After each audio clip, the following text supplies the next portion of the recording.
Not knowing that we have to learn more about ourselves in order for us to control the thoughts that's being clouded. Oftentimes it's us learning what we're doing for ourselves to reflect on everything that we're doing.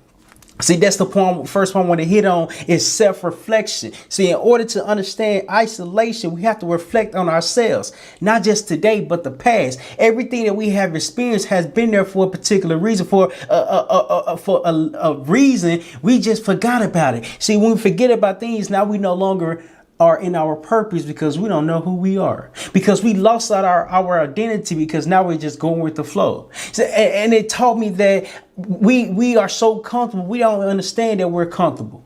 It takes learning the correct information to understand that self-reflecting helps us grow and be aware of everything that we're doing. See, I remember this one time I was watching Kobe Bryant documentary, and his documentary is so empowering, so powerful, because he knew that he needs to reflect on himself in order to become the best. It was just one conversation, one interview with Stephen A. Smith and Kobe Bryant, and Kobe Bryant was like, Stephen A. was like, "Don't you feel like you're the best? Don't you feel like you're being compared to Michael Jordan?"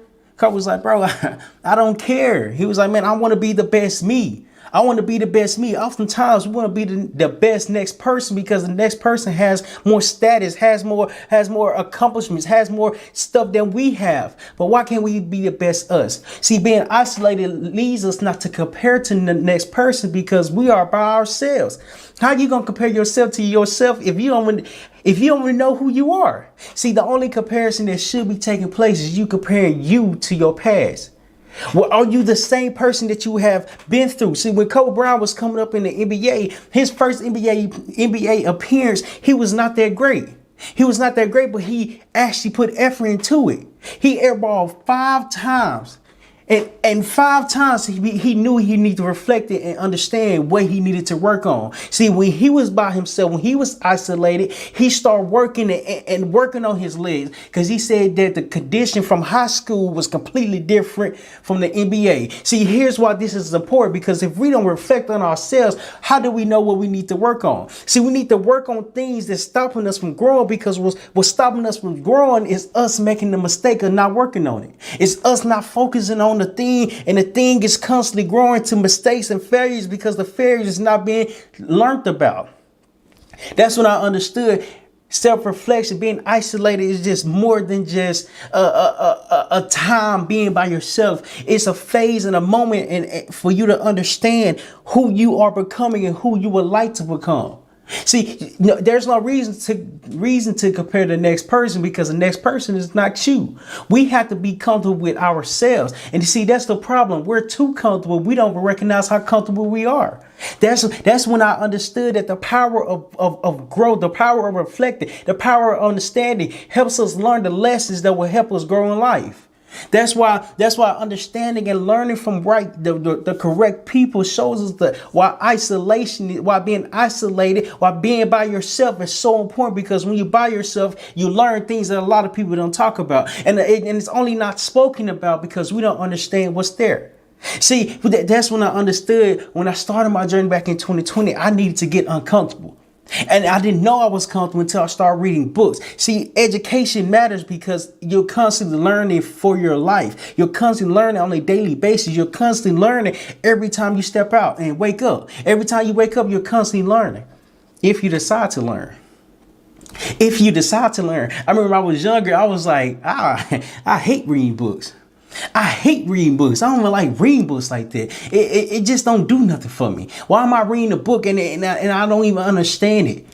See, I judged the book before I even opened it. And once I opened the book and began to understand what was here, the book taught me many lessons. The book taught me and taught me from other people's experiences. And when I learn from other people's experiences, I'm learning that I can learn how to be uncomfortable because they was uncomfortable. See, a book is not bad. Reading a book is not bad. Getting extra information isn't bad. We have to be really willing enough to reflect on ourselves to recognize where we are today. What do we know? What do we don't know? What do we understand? What can we understand more of? See, you don't know it all. You can just know more. That's why I understood that Self-reflecting has a skill, and it's a skill that has to be developed every single day. The reason why Kobe Bryant was my favorite player, because he reflected on himself every single day. Every single day he reflected on himself, and him reflecting on himself showed the world why it's important to reflect on yourself as well. So you only reflect on yourself when you want to get better. You only reflect on yourself when you're not comfortable with where you are today. See, we have to identify and become aware of everything that we're doing, because being isolated, being by yourself, helps us be around people that can push us further, that can push us just a step further, because we're not pushing ourselves enough. See, that's what happens when we get too comfortable. We're not getting pushed. We're not getting pushed off our limits, because our limits is met because we are used to doing it. We don't understand we have a little bit more to go. We have a little bit more in the gas to give out. We have a little bit more to push out to the world, because the world is meant to be heard, and we are not hearing ourselves because we don't think we matter. That's when I understood that reflecting on yourself is important, because it is important for your self-worth. Your reflection matches the work that you're doing for yourself. That's when I understood I had to learn how to set goals. I had to learn how to set goals. And at the time, I didn't even know what goals were. I didn't even know what goals were, because I was just going with the motion. I remember I played football, and when I played